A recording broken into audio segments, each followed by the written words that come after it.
Good evening all of you. आज फिर हम लोग वॉइस पे ही बात करेंगे। वॉइस का ही चैप्टर हमारे कई क्लासेस से चल रहा है भाई। तो कल जो हम लोगों ने वॉइस में बात किया था वो दरअसल इन्फिनेटिव को लेकर हम लोगों ने बात शुरू करी थी और इन्फिनेटिव के बारे में थोड़ा सा जाना भी था और इन्फिनेटिव से रिलेटेड एक दो क्वेश्चंस भी, एक दो सेंटेंसेस भी हम लोगों ने किए थे कि भाई इन्फिनेटिव को किस तरह से पासिव में चेंज किया जाता है।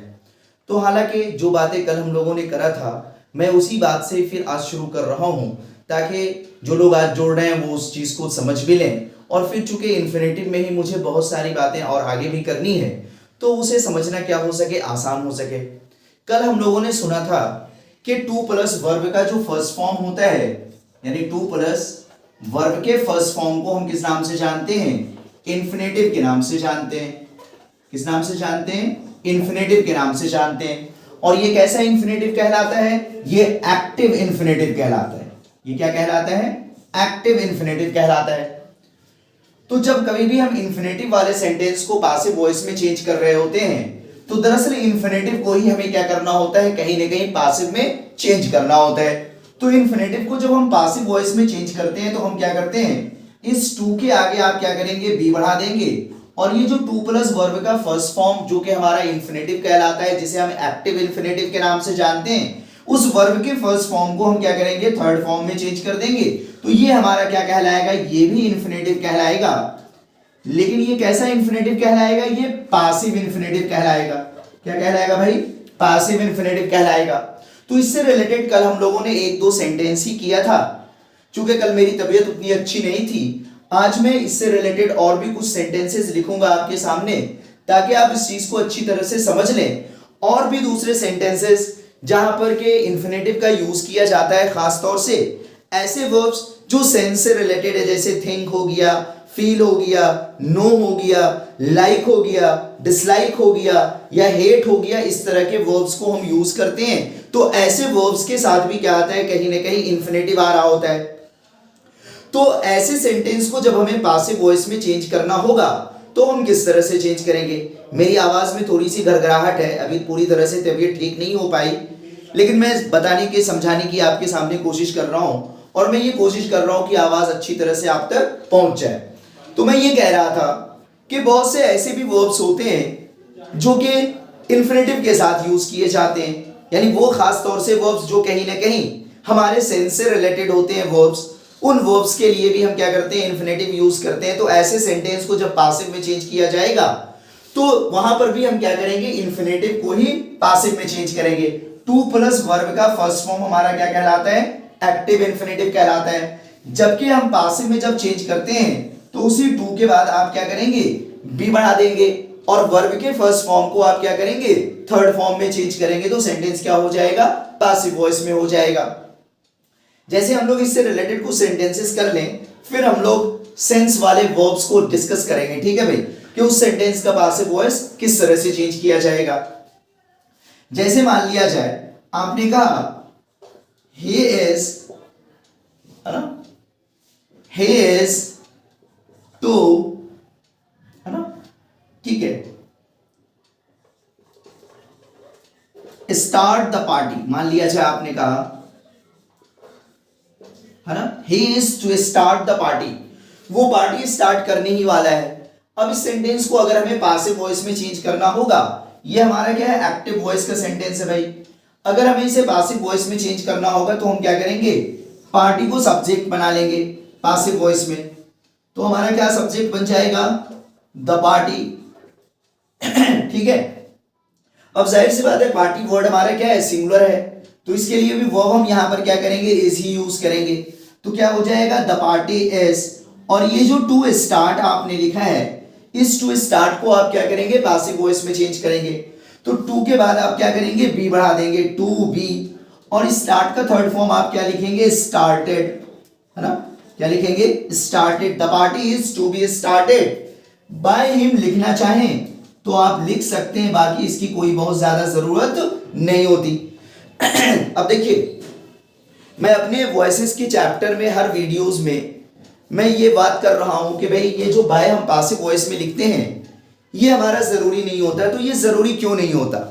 ये जरूरी इसलिए नहीं होता कि जाहिर सी बात है जब आप पासिव वॉइस में बाय लिखते हो तो वो दरअसल पासिव मूड में हो गया, और पासिव का मतलब ये होता है यानी जो वैल्यूलेस है, और जाहिर सी बात है जो वैल्यूलेस हो जाएगा तो कोई जरूरी नहीं कि उसे सेंटेंस में लिखा जाए, उसे बिना लिखे भी आप सेंटेंस को क्या कर सकते हैं, कंप्लीट कह सकते हैं, या आपका सेंटेंस कंप्लीट हो सकता है। लेकिन हाँ, अगर बाय के साथ ही सारे ऑप्शन दिए गए हों तो वहां पर बाय वाले ऑप्शन को हम क्या करेंगे, प्रेफर करेंगे, यानी बाय वाले ऑप्शन में ही हम एक ऑप्शन को क्या करेंगे, मार्क करेंगे। वो डिपेंड करेगा वो डिपेंड करेगा इस बात पे कि एग्जाम में ऑप्शंस किस तरह से दिए गए हैं। यानी आपको मैं बताना ये चाह रहा हूं कि बाय जो हमारा लिखा जाना पासिव वॉइस में ये कंपलसरी नहीं होता, जबकि हम बच्चों का एक तरह से हमारे बच्चों का ये माइंड सेट होता है कि भाई पासिव वॉइस का मतलब है कि लास्ट में क्या होगा, बाय होगा। अगर डायरेक्ट इनडायरेक्ट यानी नरेशन की बात करी जाए तो एक माइंडसेट बना होता है कि उसमें दैट का यूज किया जाएगा, जबकि ये हर जगह जरूरी नहीं है। कभी बाय यूज किया भी जाएगा और कभी नहीं भी यूज किया जाएगा। ये हमारे लिए क्या होता है, वैकल्पिक होता है। ठीक है, चलिए इसी तरह से नरेशन में कभी आप दैट यूज करते भी हैं किसी सेंटेंस में, और बहुत से ऐसे सेंटेंस होते हैं जहां पर दैट का यूज नहीं किया जाता। तो जब आप कॉन्सेप्ट अच्छी तरह से क्लियर करेंगे तो ये सारी चीजें आपको क्या होंगी, बिल्कुल याद रहेंगी और क्वेश्चन करने में बड़ा हेल्पफुल होंगी आपके लिए। तो आपने सेंटेंस क्या लिखा, he is to start the party, यानी वो पार्टी स्टार्ट करने ही वाला है। तो इसका पासिव वॉइस क्या हो जाएगा, the party is to be started by him, यानी पार्टी उसके द्वारा स्टार्ट किया जाना है। इसी तरह से जैसे मैं और कोई सेंटेंस लिख दूं, जैसे मैं कहूं he is to teach us, he is to teach us, वो हमें क्या करने वाले हैं, पढ़ाने वाले हैं। तो अब इसका पासिव वॉइस जब हम लिखेंगे तो क्या लिखेंगे भाई, ये अस जो हमारा है ये क्या बन जाएगा, सब्जेक्ट बन जाएगा। तो आप क्या लिखेंगे, वी लिखेंगे। अब जाहिर सी बात है वी के साथ तो इज नहीं होता, वी के साथ क्या होता है, आर होता है। तो हम यहां पर वर्ब क्या यूज करेंगे, आर यूज करेंगे।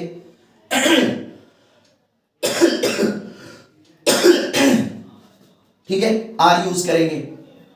और उसके बाद जो ये इंफिनिटिव टू प्लस वर्ब का फर्स्ट फॉर्म है ये हमारा क्या हो जाएगा, पासिव वॉइस में चेंज कर दिया जाएगा। तो आर के बाद क्या लिखेंगे आप, टू लिखेंगे, और इसी टू के बाद आप क्या करेंगे, बी बढ़ा देंगे, और टीच का थर्ड फॉर्म क्या लिख देंगे आप, टॉट लिख देंगे, है ना। और बाय हिम लिखना चाहें तो लिखिए, नहीं तो इसकी कोई जरूरत भी नहीं होती भाई। तो सेंटेंस हमारा पासिव वॉइस में क्या हो जाएगा, we are to be taught. तो आप हर जगह देख क्या रहे हैं कि ये जो टू प्लस वर्ब का फर्स्ट फॉर्म है, उस टू प्लस वर्ब के फर्स्ट फॉर्म में हम क्या कर रहे हैं, बी को ऐड कर रहे हैं, और फर्स्ट फॉर्म को हम थर्ड फॉर्म में चेंज कर रहे हैं। और यही आपको करना भी है ना। जहां पर भी हैव टू लिख कर आ जाए, हैज टू लिख कर आ जाए, इज टू लिख कर आ जाए, एम टू लिख कर आ जाए, आर टू लिख कर आ जाए, वॉज टू लिख कर आ जाए, वर टू लिख कर आ जाए, इस तरह से जहां पर भी इंफिनिटिव आ रहा हो तो उसे हम पासिव में इसी तरह से चेंज करेंगे। बाकी वो तो बेसिक हम लोगों ने शुरुआत में ही सुना था चैप्टर के शुरू में ही कि ऑब्जेक्ट हमारा क्या बन जाएगा, सब्जेक्ट बन जाएगा। तो सब्जेक्ट के अकॉर्डिंग हम क्या करेंगे, हेल्पिंग वर्ब यूज करेंगे, इज, एम, आर, वॉज, वर, जो भी आ रहा होगा वो सब्जेक्ट के अकॉर्डिंग होगा। चलिए और भी हम लोग सेंटेंस देखते हैं। इसे मैं रब कर रहा हूं, लिख लें आप लोग।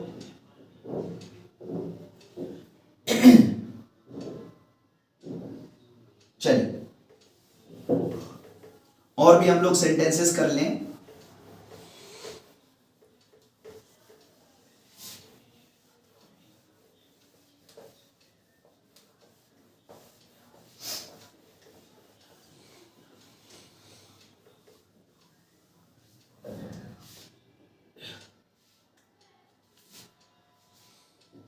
जैसे मान लिया जाए आपने लिखा they have to discuss the project, आपने एक सेंटेंस लिखा they have to discuss the project. Active voice में आपने लिखा कि भाई उन लोगों को प्रोजेक्ट क्या करना है, डिस्कस करना है। अब इस सेंटेंस को अगर हम पासिव में चेंज करेंगे तो जाहिर सी बात है हमारा ऑब्जेक्ट कौन है, प्रोजेक्ट है, इसको हम क्या कर लेंगे, सब्जेक्ट बना लेंगे। तो क्या हो जाएगा, द प्रोजेक्ट। अब जाहिर सी बात है प्रोजेक्ट क्या है, सिंगुलर नाउन है, तो इसके लिए वर्ब हम क्या करेंगे, सिंगुलर यूज करेंगे, और सिंगुलर वर्ब हमारा क्या हो जाएगा, हैज हो जाएगा। तो हम क्या लिखेंगे, द प्रोजेक्ट हैज, और ये जो टू डिस्कस है इसको हम क्या करेंगे, पासिव में चेंज कर देंगे। तो टू डिस्कस को जब पासिव में चेंज करेंगे तो क्या हो जाएगा, टू बी डिस्कस्ड, ये लिखा जाएगा। और लास्ट में बाय लिखना चाहें तो बाय देम लिख सकते हैं, वरना इसकी कोई बहुत ज्यादा जरूरत नहीं होती है ना। यानी हमारा पासिव वॉइस का सेंटेंस क्या हो जाएगा, the project has to be discussed. इसी तरह से और देखें, जैसे कहा जाए ही वॉज, है ना, टू फिनिश हिज वर्क। फिर मैंने एक सेंटेंस लिखा, he was to finish his work, वो अपना काम फिनिश करने ही वाला था। अब इसे जब हम पासिव में चेंज करेंगे तो क्या हो जाएगा, हिज वर्क हमारा क्या बन जाएगा, सब्जेक्ट बन जाएगा। हम क्या लिखेंगे, हिज वर्क। अब जाहिर सी बात है हिज वर्क हमारा क्या है, सिंगुलर है, तो इसके लिए भी हम क्या करेंगे, वॉज ही यूज करेंगे। तो यहां पर हमारा वर्ब भी चेंज नहीं होगा, हम क्या लिख देंगे, हिज वर्क वॉज, और ये टू फिनिश को हम पासिव में चेंज कर देंगे तो क्या हो जाएगा, टू बी फिनिश्ड, है ना, बाय हिम।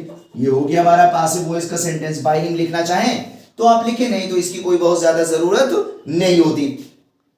तो कुल मिलाकर एक कॉमन सी बात मैं बार बार रिपीट कर रहा हूं कि भाई जहां पर भी इन्फिनेटिव आ रहा होगा हैव टू के साथ, हैज टू के साथ, इज टू के साथ, एम टू के साथ, आर टू के साथ, वॉज टू के साथ, वर टू के साथ, तो उसे जब हम पासिव में चेंज करेंगे तो उस टू के आगे आप क्या करेंगे, बी बढ़ा देंगे, और जो वर्ब का फर्स्ट फॉर्म होता है उसे हम क्या कर देंगे, थर्ड फॉर्म में चेंज कर देंगे, तो वो क्या हो जाएगा, पासिव इन्फिनेटिव हो जाएगा। ठीक है, शायद मेरा मानना है कि यहां तक जो बातें मैंने आपसे करी वो मेरी बात आप लोग अच्छी तरह से समझ रहे होंगे। अब हम लोग आगे बढ़ेंगे, पहले इसे आप लिख लें, चलिए लिख लीजिए जल्दी से।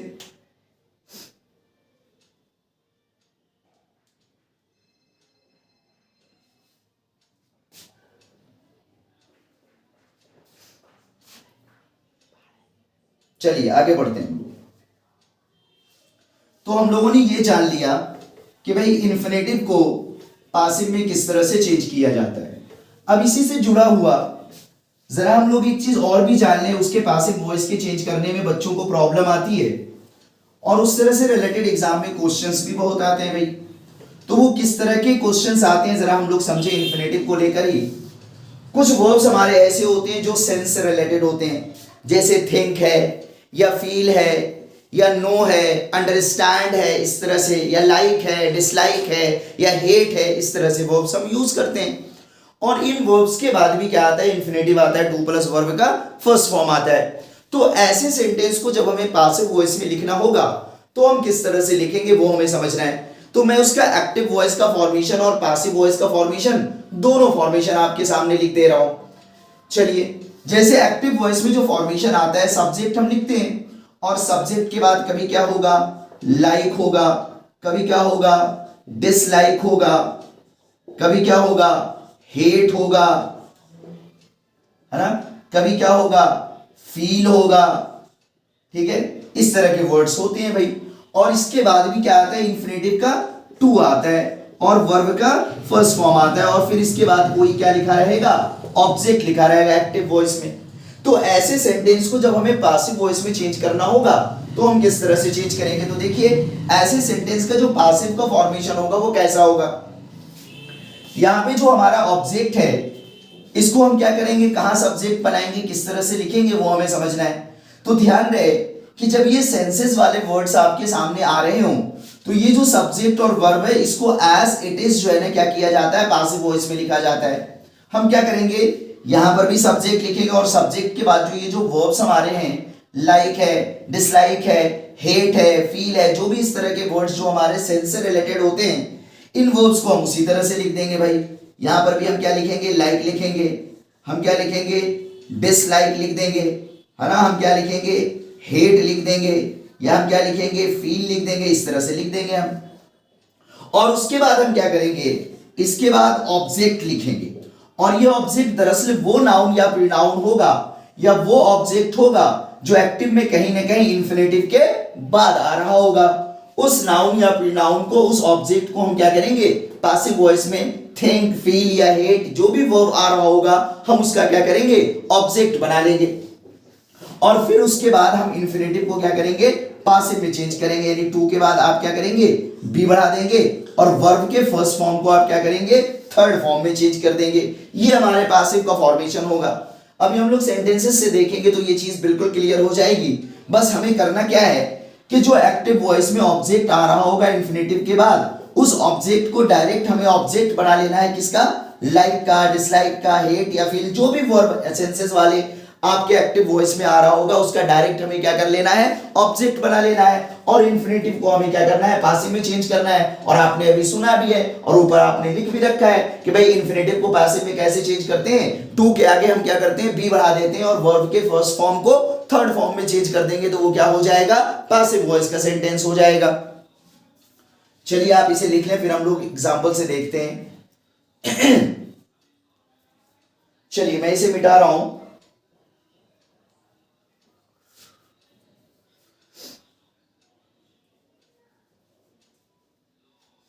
चलिए लिख लिए जल्दी। और नया साल शुरू हो चुका है, सब लोग अच्छे से पढ़ें और इस नए साल में जो है भाई आपका रिजल्ट होना चाहिए, है ना, ये मेरी शुभकामनाएं हैं, है ना। आप लोग खूब मेहनत करें, खूब पढ़िए और आपका रिजल्ट जो है वो क्या हो बहुत अच्छा हो। किसी भी एग्ज़ाम के लिए आप जा रहे हो, चाहे वो आप CGL के लिए जा रहे हो, चाहे आप जो है आगे 10+2 का एग्ज़ाम दें, है ना, CHSL वगैरह, या फिर और भी किसी डिफेंस वगैरह की कोई तैयारी कर रहा हो, तो वो भी भाई है ना मेहनत से पढ़ें, है ना, ताकि आपका रिजल्ट क्या हो सके पॉजिटिव हो सके।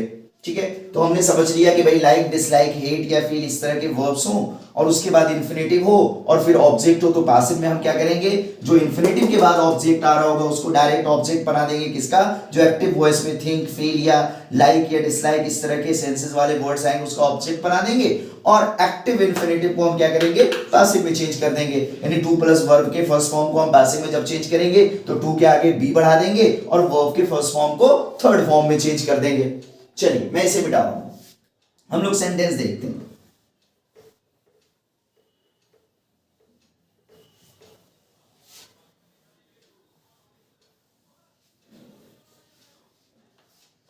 जैसे मान लिया जाए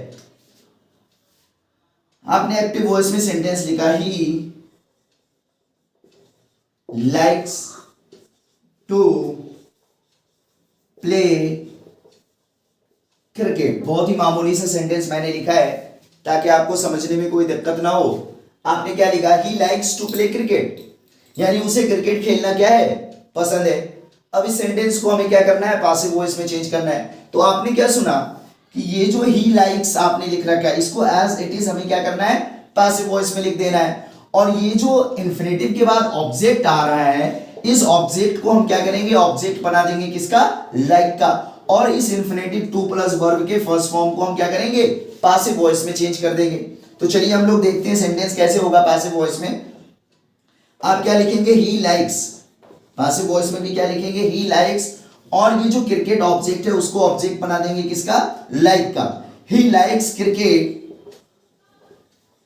और इस इन्फिनेटिव टू प्लस वर्ब के फर्स्ट फॉर्म को हम क्या करेंगे पासिव में चेंज कर देंगे। तो क्या हो जाएगा टू बी प्लेड, ये हमारा पासिव वॉइस हो जाएगा, यानी he likes cricket to be played. ठीक है, और हम लोग सेंटेंस देखते हैं। चलिए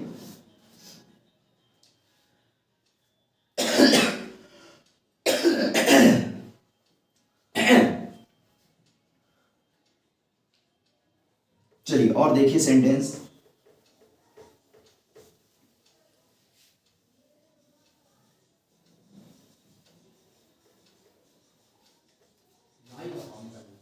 जैसे मान लिया जाए आपने लिखा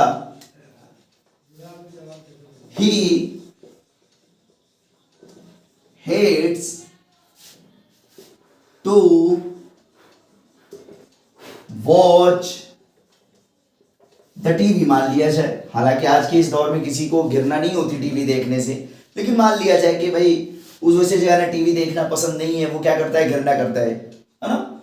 अब इस सेंटेंस को अगर हमें पासिव वॉइस में चेंज करना होगा तो जाहिर सी बात है ये जो ही हेट्स आपने लिखा है ये अपनी जगह पे बना रहेगा, इसमें हमें कुछ नहीं करना है। हम पासिव में क्या लिखेंगे, ही हेट्स, है ना, ही हेट्स लिखेंगे और उसके बाद क्या करेंगे, टीवी को इसका ऑब्जेक्ट बना देंगे, he hates TV, he hates the TV, और इंफिनिटिव को पासिव में चेंज कर देंगे टू बी वॉच्ड, हो गया हमारा पासिव वॉइस।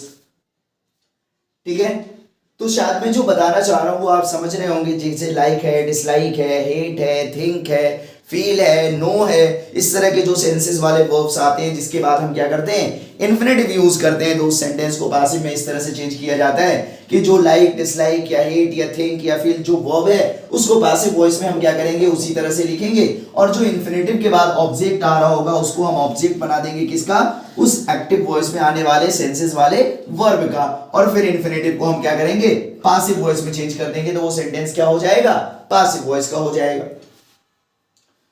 चलिए अब हम लोग जरा सा एक्टिव पासिव में और भी बात जान लें।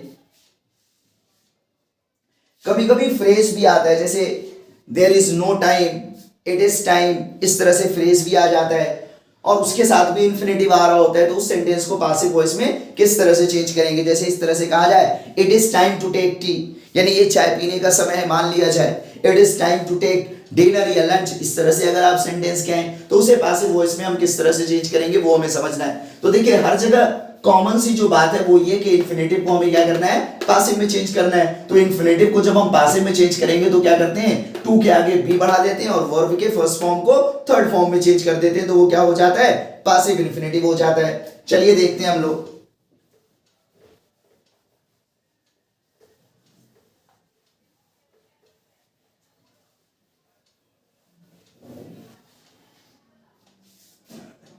जैसे इस तरह का फ्रेज आ जाता है, देयर इज नो टाइम या इट इज टाइम, इस तरह का फ्रेज आ जाएगा, और इसके बाद भी क्या आता है, टू प्लस वर्ब का फर्स्ट फॉर्म आता है, यानी इन्फिनेटिव आ रहा होता है एक्टिव वॉइस में।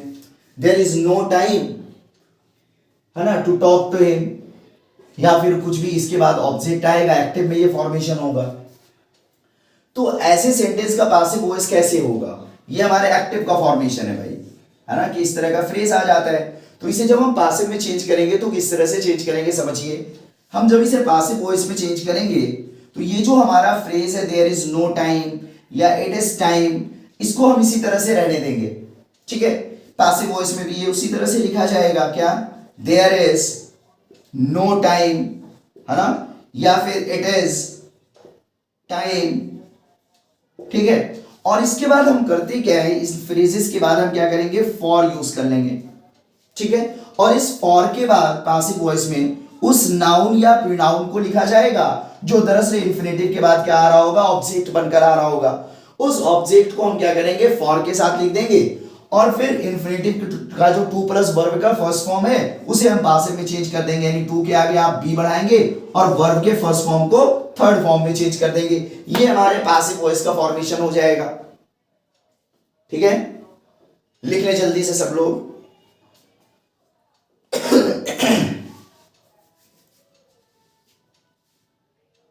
आप लोग अगर यदि अच्छे से पढ़ेंगे, अगर अच्छे से पढ़ लेंगे इस चैप्टर को, तो मेरा मानना है कि कहीं भी एक्टिव पासिव वॉइस में आपको कोई दिक्कत नहीं होगी। और जो लोग मुझसे आज जुड़ रहे हैं, तो इससे पहले भी मैं कई वीडियोस में वॉइसेस पे बात कर चुका हूं, जाएं आप मेरे वीडियो सेक्शन में और पूरी वीडियोस आप देख लें वॉइस चैप्टर को लेकर, ठीक है, तो सारे डाउट्स क्या हो जाएंगे, क्लियर हो जाएंगे। तो आपने क्या सुना कि कभी कभी क्या आता है, फ्रेज भी आ जाता है, देयर इज नो टाइम या इट इज टाइम, इस तरह से फ्रेज आता है, और इसके साथ भी क्या आ जाता है, इंफिनिटिव आता है, और फिर उसके बाद ऑब्जेक्ट होता है एक्टिव वॉइस में। तो जब उसे हम पासिव वॉइस में लिखते हैं तो उस फ्रेज को हम उसी तरह से पासिव वॉइस में क्या करेंगे, लिख देंगे, और उसके बाद अलग से एक प्रपोजिशन हम फॉर यूज करते हैं, और इस फॉर प्रपोजिशन के बाद दरअसल वो नाउन या प्रोनाउन आता है हमारा जो दरअसल इन्फिनिटिव के बाद क्या आ रहा होता है, एक्टिव वॉइस में ऑब्जेक्ट आ रहा होता है, और फिर हम इन्फिनिटिव को क्या करेंगे, पासिव वॉइस में चेंज कर देंगे। शायद आप लोगों ने लिख लिया होगा। चलिए मैं इसे रब कर रहा हूं और हम लोग एग्जांपल से इस चीज को समझेंगे। चलिए मैं मिटा रहा हूं।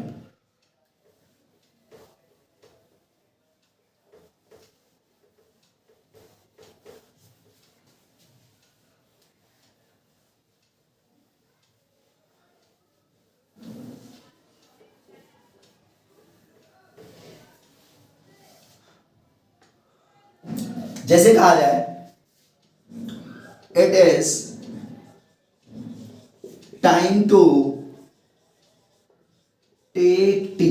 मान लिया जाए आपने एक सेंटेंस लिखा एक्टिव वॉइस का, it is time to take tea, यानी ये चाय पीने का समय है। अब इसे हमें पासिव वॉइस में चेंज करना है, तो आपने क्या सुना कि इट इज टाइम या इट इज हाई टाइम या देयर इज नो टाइम, इस तरह का जब भी फ्रेज आ रहा हो तो उस फ्रेज को पासिव वॉइस में भी हम उसी तरह से लिखेंगे। तो इट इज टाइम जो आपने एक्टिव वॉइस में लिखा है, इसे पासिव वॉइस में हम इसी तरह से लिख देंगे। हम क्या लिखेंगे, इट इज टाइम, ठीक है।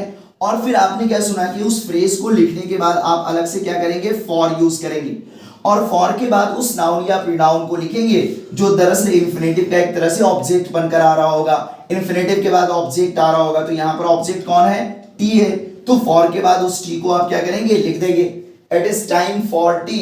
और ये जो हमारा इंफिनिटिव है इसको हम पासिव में चेंज कर देंगे, तो क्या हो जाएगा, टू बी टेकन, है ना। तो हमारा सेंटेंस कंप्लीट पासिव में क्या होगा, it is time for tea to be taken. Active में क्या होगा, it is time to take tea, passive में क्या होगा, it is time for tea to be taken.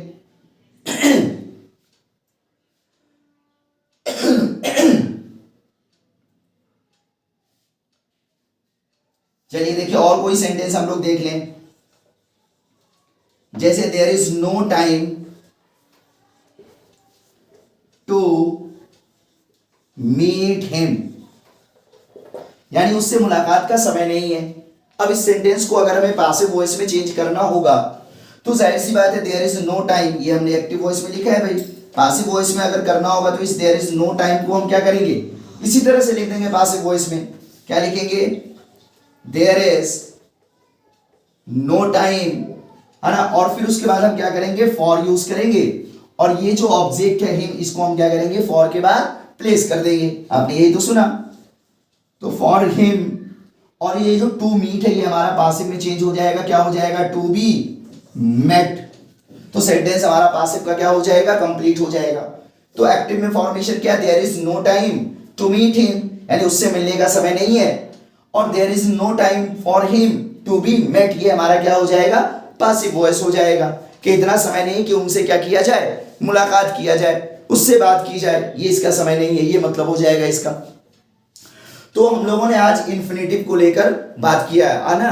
कल भी हम लोग एक्टिव पासिव पे बात करेंगे अगली क्लास में, है ना, जहां पर जो कुछ भी थोड़ा बहुत एक्टिव पासिव से बचा हुआ है, पिछले कई क्लासेस से हम लोग एक्टिव पासिव पे ही बात कर रहे हैं, क्योंकि मैं ये चाह रहा हूं कि भाई पूरा का पूरा चैप्टर आपको सही ढंग से मिल जाए, पूरा कॉन्सेप्ट आपका क्या हो जाए, क्लियर हो जाए, ठीक है।